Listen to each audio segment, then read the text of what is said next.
Alta demanda e incertidumbre son palabras que se escuchan fuerte hoy en la industria minera chilena.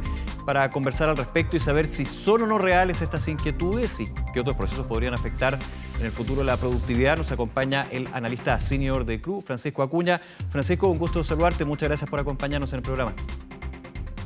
Hola Nicolás, muchas gracias por la invitación.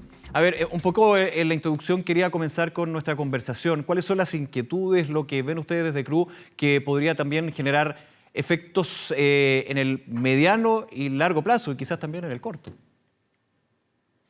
Sí, mira, hoy en día en el mercado del cobre, quizás las mayores incertidumbres están por el lado de la oferta, la producción minera de cobre primario, llamémoslo así. Por el lado de la demanda, yo creo que ya quizás temas que se han conversado bastante en la opinión pública respecto a la alta demanda que hubo en China, por un lado, una recuperación muy acelerada. Todos los programas fiscales, apoyo de estímulos fiscales que han habido en distintos países, por ejemplo en Estados Unidos, con un programa de casi $3 trillones, que es histórico en ese país. Todo ese gasto fiscal ayuda a que la recuperación y demanda de metales como el cobre se haya recuperado rápidamente. Y las perspectivas hacia adelante son bastante buenas, sobre todo por la revolución hacia la electromovilidad, energía renovable, etc. Entonces, en ese sentido, el riesgo principalmente hoy en día está más asociado a la oferta y incertidumbre que puede haber en el corto plazo asociado a disrupciones que aún quedan ciertos vestigios de temor del COVID-19, que puede afectar algunas operaciones mineras, pero llevándolo a Chile, particularmente las negociaciones colectivas, pueden ser un riesgo en el corto plazo. Y ya pensando en el mediano y largo plazo, también el mundo está mirando qué está pasando en Perú y en Chile en términos políticos. En Perú con las elecciones este fin de semana y en Chile la discusión del royalty por un lado y la discusión política, aunque a menor medida la discusión constituyente.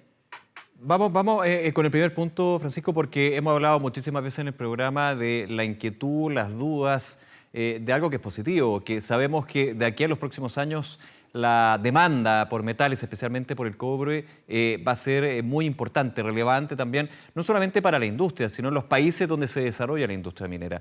Y el punto de la oferta es una de las grandes incógnitas, más que por la incógnita que va a pasar de aquí a los próximos años, si va a poder satisfacer esa demanda que también muchas veces se representa en flujos futuros, en perspectivas futuras. Ahora, te hago la pregunta, en términos de la oferta, ¿eso es una situación a nivel internacional? ¿Cómo se equipara también con la situación local aquí en Chile? Sí, mira, un poco las proyecciones que tenemos hasta el momento, si uno mira la demanda en los próximos 10 años, digamos en esta década, hacia fines de la década estaríamos apuntando a unas 6 millones de toneladas de cobre mina de déficit. Ahora, uno cuando mide ese déficit, uno se fija en las operaciones actuales y los proyectos firmes, que son los que están en construcción actualmente. Y eso sí, hay una cartera igual importante de proyectos que está ahí, que se espera que logren llegar en su momento a construcción para poder suplir ese déficit. Ahora, en perspectiva, 6 millones de toneladas, la producción anual actualmente aproximadamente 20 millones de toneladas de cobre mina. El resto de la oferta es por chatarra. Entonces, igual es importante ese déficit y el crecimiento de la demanda de cobre va a venir de la mano, como mencionamos antes, de la electromovilidad y energía renovable. Si no fuese por la electromovilidad principalmente, prácticamente la demanda de cobre refinado se estancaría a partir de 2030 hacia adelante. Entonces, existe un déficit de 6 millones de toneladas hacia el 2030 que puede crecer luego hacia el 2035 y se van a necesitar nuevos proyectos que entren en cartera, que logren aprobación, financiamiento y que entren en construcción en los próximos 5 años. Este déficit que tú cuentas en la oferta, que tiene que ver con proyectos, con nuevos proyectos mineros, yacimientos en este sentido, ¿puede generar que haya una reducción, una baja en la competitividad de actores como Chile frente a otros actores internacionales de la minería? ¿Va a ser un factor clave, digamos, cuando se habla de la competitividad de la industria? Sí, sin duda. O sea, a ver, los commodities en general es una competencia de costo al final del día.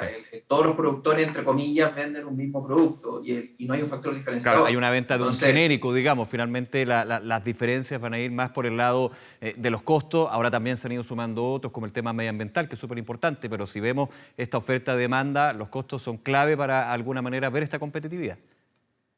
Sí, exacto. Y llevándolo al tema puntual en Chile, una cosa está en la competitividad de costos, que en el caso de implementarse un nuevo royalty, sé que la discusión todavía está abierta, pero bajo parámetros que se han dictado. Obviamente impactaría de manera importante la competitividad en términos de costos, pero también quizá otro punto relevante es la incertidumbre que genera para dar el visto bueno para la construcción de nuevos proyectos. Entonces, a medida que está este déficit, que, ojo, igual no alarmar que falta cobre, o sea, recursos y reservas hay en el mundo. El punto es qué proyectos van a ser los que van a ir entrando, a cuál van a ir tomando la decisión de decir, ok, este se construye y este no. Y la competitividad de costos y la incertidumbre juega un rol esencial en tomar esa decisión. Entonces, por un lado, en Chile tenemos la discusión que genera incertidumbre, porque no se sabe, quizás esta discusión va a demorar 2 meses, quizás va a demorar 2 años. Entonces, ese periodo de incertidumbre puede hacer que no logren entrar proyectos chilenos, en el fondo, en su debido momento, a medida que se va requiriendo esta nueva oferta. Francisco, ¿qué está pesando más en esa mirada de nuevos proyectos? ¿La discusión del royalty, también del proyecto de glaciares, o la situación de la pandemia, o la situación económica internacional y nacional? De esos factores, de esos elementos que están en el contexto presente, digamos, ¿cuáles son los que más pesan al minuto de ir evaluando cómo se va a dar esta inversión y futuros proyectos? El contexto internacional económico, que fue el último que tú mencionaste, creo que impacta a todos los países por igual, o cualquier productor, cualquier proyecto por igual. Un poco los factores diferenciadores que pueden impactar más a Chile es, sin duda, el royalty, que ha tomado bastante fuerza en el último mes, ¿ya? El tema constitucional creo que no ha pegado tanto en términos de incertidumbre, ya que dentro de todo se enmarca dentro de un marco regulatorio existente para la nueva constitución, la institucionalidad hasta el momento ha funcionado, y hay muchos detalles del debate constitucional que quizás no percolan hacia afuera, hacia los inversionistas, hacia el sector. Entonces quizás la discusión constitucional no ha impactado tanto, pero sí el royalty, ya que obviamente, como está propuesto actualmente, es una tasa bastante importante. Y de nuevo está el factor incertidumbre, de cuándo realmente se definiría si es que hay o no este nuevo royalty. Entonces ese es el punto esencial, creo yo, que está impactando un poco la decisión hoy en día. El tema de la ley de glaciares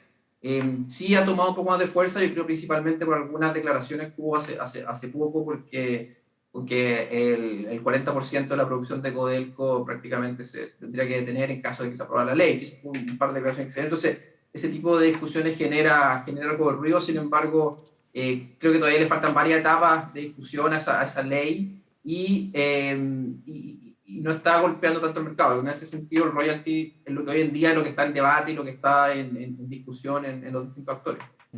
Estamos hablando de las proyecciones de demanda que tienen una cara concreta, que es el precio del cobre a nivel internacional, que supera los $4. En algún minuto, cuando llegaba a acercarse a superar los $4.60 la libra, que en algún minuto también estuvo en esa tendencia, muchos ya hablaban del superciclo. Esto ha ido cambiando, hay elementos internacionales que impactan, como por ejemplo las proyecciones de inflación a nivel internacional. Hay varios elementos, pero ¿cómo has visto tú la trayectoria del precio y esto también en todo el contexto que estamos conversando? Yo creo primero decir que en el último año tomó a todos por sorpresa un poco lo que ha pasado con el precio del cobre, y uno no siempre tiene una bolita de cristal que va a ser capaz de predecir todo. Ahora, dicho esto, desde el punto de vista fundamental, ya dejando de lado algunos aspectos del riesgo más asociado al coronavirus, incertidumbre macroeconómica, llamémoslo así, que se está dejando atrás ese riesgo, del fundamento de cobre. De nuevo, la demanda es muy fuerte, sin embargo, estos próximos 2 años van a entrar varios proyectos que están en construcción, van a entrar en operación.